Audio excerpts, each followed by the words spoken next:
Hello everyone and welcome back. My name is Eduardo and today we're going to learn about conditionals.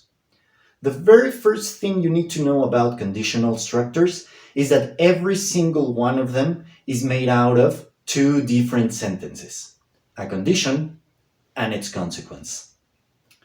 Within the conditional sentence, we will usually find the word if, marking that this is a conditional. But it is not the only word that we can use. We can also use words like unless, even the word when, and many others that I'm not going to mention right now. A small detail that is worth noticing is the order of these sentences. You can start with either the condition or the consequence. It doesn't really matter. The only difference is that if you start with the condition, in between the condition and the consequence, you will have to write a comma. That doesn't happen when you start with a consequence. If you start with a consequence, then you say the condition, and you don't have to use a comma in between the sentences. Now, you have probably heard about zero, first, even third conditional. So what does that mean? Well, we will actually have four different types or four different degrees of conditionals. The difference among them resides in how easy or how probable it is for the condition to be true, to be met. Thus, we will find zero, first, second, and third conditionals.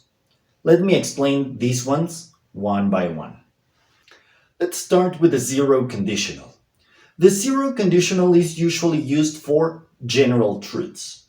We're talking about a condition so likely to be true, so easy to be met, that will usually yield a predictable consequence. It doesn't matter who you are, it doesn't matter who's doing the action.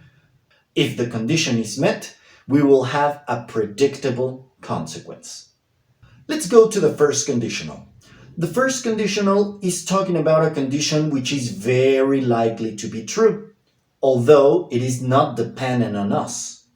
The consequence for the first conditional will usually be used in the present or the future, depending on the situation.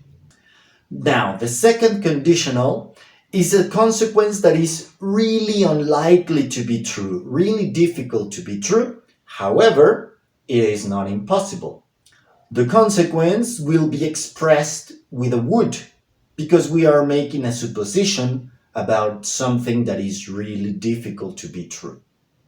Finally, the third conditional is also called the unreal conditional, because the condition is never met. It can't be met.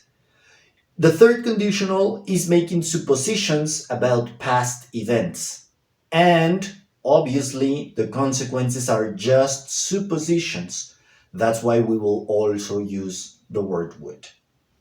Now, finally, in terms of the structure, each and every one of the conditionals will have its own set of tenses to indicate the degree of certainty or probability that we have for the condition to be true. We'll start with the zero conditional. The zero conditional, as it is talking about general truths, we're always going to use the present simple in the condition and the consequence. The first conditional will use the present simple for the condition, but will use either a present or a future tense in the consequence. It will all depend on the specific situation. The second conditional will always use the simple past to express the condition, and the consequence will be using modal verbs would, could, or should, depending on the situation.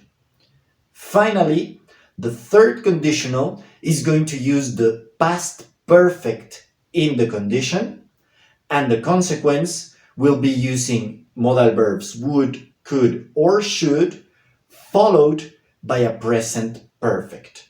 This is where we have would have, could have, and should have. Well, this is about it for the conditionals. So if you like this or any of the other videos, don't forget to subscribe to the channel and leave a thumbs up. See you next time.